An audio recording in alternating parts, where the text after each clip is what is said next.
Assalamualaikum teman-teman, jumpa lagi dengan channel Mommy Niar di New Zealand.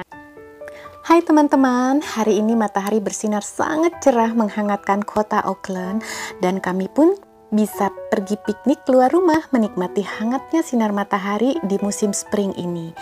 Saat ini aku dan anak-anak berada di Bastian Point, sebidang tanah pesisir Orake di kota Auckland, New Zealand, yang menghadap ke pelabuhan Waitemata atau yang lebih dikenal dengan Mission Bay. Nah teman-teman, daerah ini sangat penting dalam sejarah Selandia Baru sebagai tempat unjuk rasa pada akhir tahun 1970-an oleh bangsa Maori terhadap pemindahan tanah paksa oleh pemerintah pada saat itu. Nah teman-teman, ikutin yuk bincang-bincang vlog kali ini bersama Mommy Niar di New Zealand.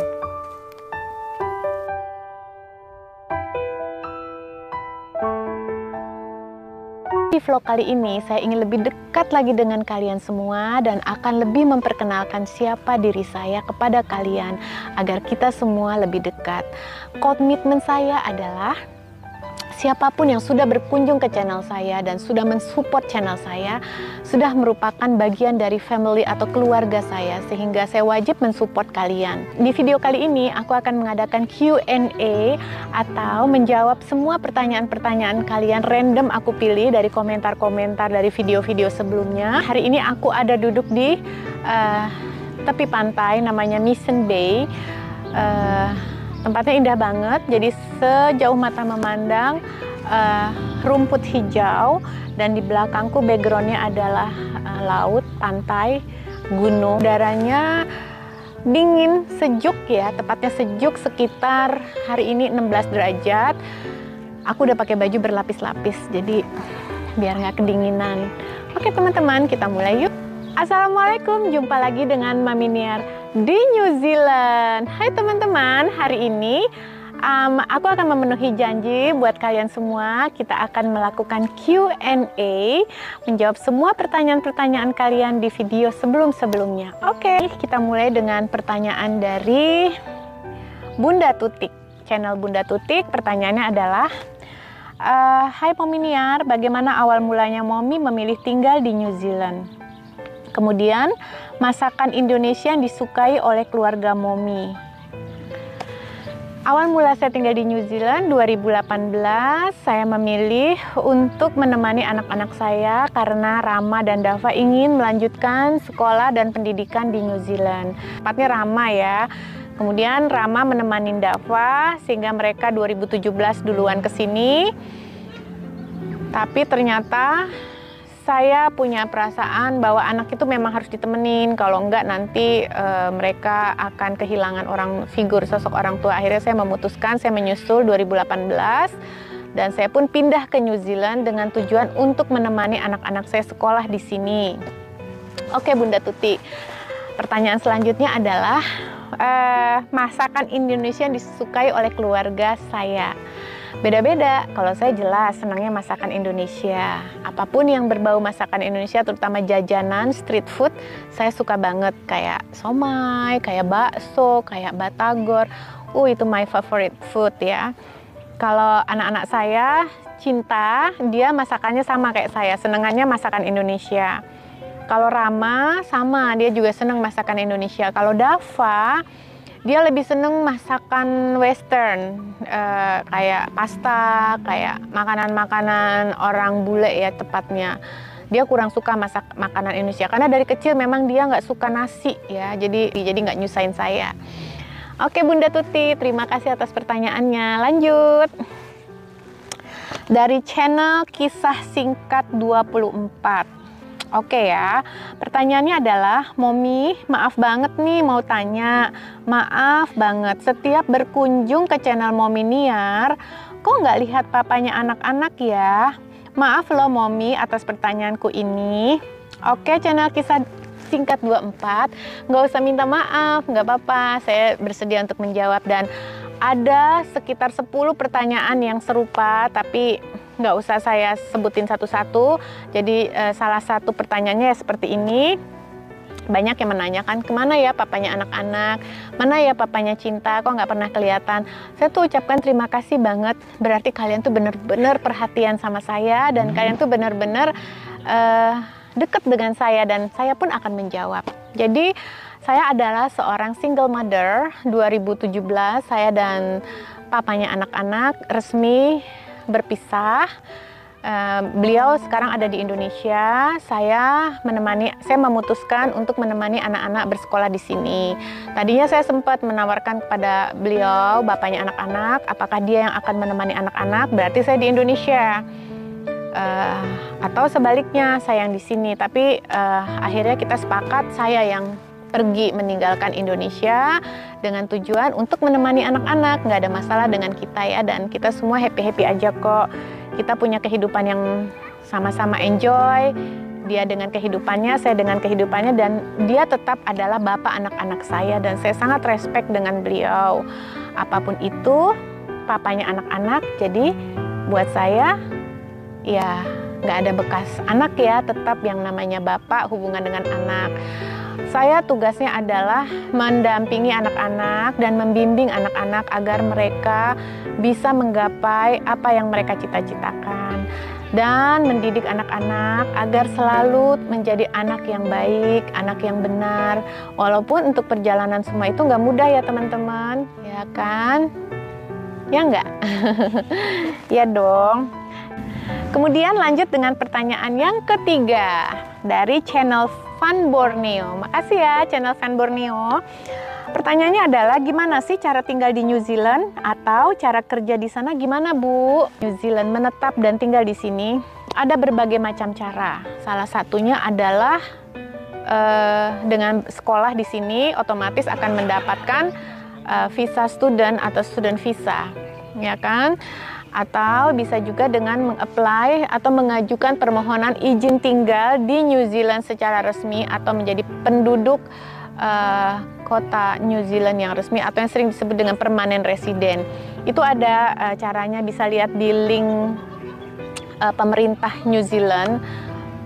Untuk detailnya nanti akan saya jelaskan bagaimana pengalaman saya bisa mendapatkan izin tinggal di New Zealand di video atau vlog saya yang akan saya upload, akan saya bikin jika nanti saya sudah mencapai 1000 subscriber. Atau cara kerja di sana. Oke, seperti itu. Jadi kalau mau kerja di New Zealand, salah satu syaratnya adalah kita harus punya izin tinggal dulu resmi di New Zealand atau punya working visa, visa kerja. Jadi ya itu. Nah teman-teman, pertanyaan selanjutnya dari Asem Rudung Channel, ya kan? Momi Niar, Momi pinter banget bahasa Inggrisnya. Enggak juga, saya masih belepotan. Jauh-jauh dari pinter. Ini kepaksa aja karena keadaan, jadi saya mau nggak mau harus bisa, dan biasa aja sama, ya kan? Oh ya Mom, kalau anggota keluarganya melebihi kapasitas yang ditentukan, gimana ya Mom? Apakah harus sewa 2 rumah atau lebih dong Mom? Baiklah, saya jawab. Oh, mengenai sewa rumah ya?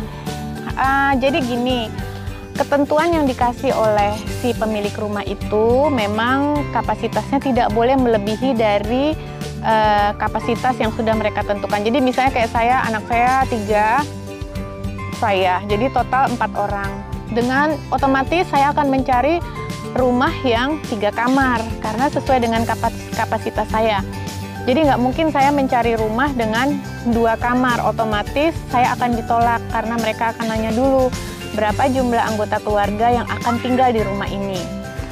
Nah, kalau dia bilang harus sesuai dengan kapasitas, artinya dengan jumlah yang sudah kita daftarkan kepada landlord atau agen pemilik rumah, apabila saya ada orang yang ingin tinggal di rumah saya, itu nggak boleh atau harus minta izin dari mereka. Boleh tapi harus minta izin. Itu sebenarnya sih untuk kebaikan kita juga ya, karena kan di sini itu negaranya apa-apa sudah diatur oleh sistem. Jadi kita warga negara sini atau siapapun yang tinggal di sini itu udah nggak takut sama yang namanya, misal ada polisi, oh hati-hati ada polisi. Bukan, mereka bukan takut sama polisinya, tapi lebih kepada mereka takut kepada sistem. Jadi di sini itu sistem yang dibentuk sehingga kita mengikuti aturan yang sudah ada. Ya.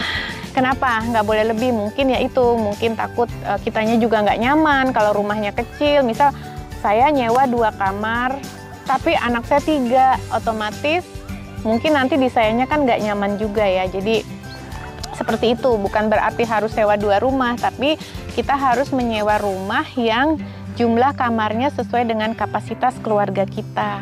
Gitu Mas Asem Rudung Channel, sekali lagi saya ucapkan terima kasih ya atas pertanyaannya. Kalau mau bertanya lagi boleh. Nah, kemudian selanjutnya dari Alit Arnawa Channel. Makasih ya Mas Alit. Mami, semoga nyaman di rumah baru. Mau nanya dong Mami, kalau di sana peternakan sapi ada dekat tempat tinggal Mami nggak? Salam dari Bali. Waalaikumsalam Mas Alit. Nah, kalau peternakan sapi di New Zealand itu yang paling besar adanya di kota Invercargill, sekitar luar kota ya, dari Auckland. Saya tinggalnya di Auckland. Jadi New Zealand itu ada beberapa kota, ada Auckland tempat saya tinggal, kota tempat saya tinggal, ada Hamilton, ada Wellington, ada Dunedin, kemudian ada Invercargill. Nah, kebanyakan peternakan sapi yang besar itu adanya di Invercargill. Kalau di dekat tempat tinggal saya, peternakan yang besar tuh enggak ada. Tapi kalau peternakan kecil ada, tapi agak keluar kota sedikit. Jadi seperti itu ya Mas Alit ya. Salam dari Mami Niar di New Zealand. Semoga usaha peternakan sapinya Mas Alit semakin sukses dan sapi-sapinya sehat. Nah, kemudian pertanyaan dari Bedar TV, Mbak Eca. Halo Mbak Eca. Mami, kalau kangen Indonesia gimana caranya bisa dapat bahan makanan yang khas Indonesia? Apakah ada toko khusus untuk barang-barang Indonesia gitu? Nah, kalau Mami kangen Indonesia, ada di sini ada toko khusus Asian Grocery. Kebanyakan yang memiliki toko Asian Grocery itu adalah orang-orang China, dan makanannya itu ada dari China, ada dari Vietnam, ada dari Thailand. Kayaknya semua ada, tapi untuk tanaman atau produk-produk negara tropis mereka mengirim ke sini dalam bentuk makanan frozen. Contohnya kayak daun pisang. Daun pisang itu tumbuh di sini, cuman karena iklim, cuaca dan udara di New Zealand ini anginnya kencang, jadi daun pisang itu cenderung tersobek-sobek, jadi nggak bisa digunakan. Jadi mereka mendatangkan daun pisang dari Thailand atau Vietnam dalam bentuk frozen, tetap ada. Agak mahal, tapi ya yang penting kan ada ya, seperti itu. Kemudian apalagi ya, ikan asin. Di sini ada ikan asin, tapi sangat mahal banget, tapi yang penting ada, sekali lagi. Nah, kalau makanan Indonesia di sini tuh mulai banyak tumbuh restoran-restoran atau rumah makan Indonesia yang menjual aneka jajanan kaki lima, jajanan street food ya, pinggir jalan, kayak somai dan sebagainya, dan bakso itu semua ada. Jadi ya lumayan lah, jadi bisa terobati gitu ya kangennya sama Indonesia, seperti itu ya. Kemudian Mami sendiri banyak belajar dari YouTube ya, dari YouTube aku belajar masakan Indonesia. Jadi ya kadang-kadang kita itu ada di tempat yang kita sulit, membuat kita menjadi bisa. Kan kalau kita ada di Indonesia nggak kepingin dong bikin bakso, ngapain tukang bakso banyak ya. Nah, dengan saya di sini susah mendapatkannya, jadi saya berusaha belajar, saya bisa bikin, dan malah saya jualan di sini, jual makanan, dan alhamdulillah bisa memberikan pemasukan buat keluarga kami. Begitu ya Mbak Eca, terima kasih atas pertanyaannya. Buat kalian yang sudah menonton dan belum subscribe, jangan lupa subscribe. Buat kalian yang sudah subscribe, jangan lupa nyalakan lonceng notifikasi kalau ada video aku, jadi kalian mendapat notifikasinya. Nah teman-teman, sekali lagi saya ucapkan terima kasih buat kalian yang sudah support channel aku, Mami Niar di New Zealand. Assalamualaikum warahmatullahi wabarakatuh. Sampai jumpa di video berikutnya. Salam.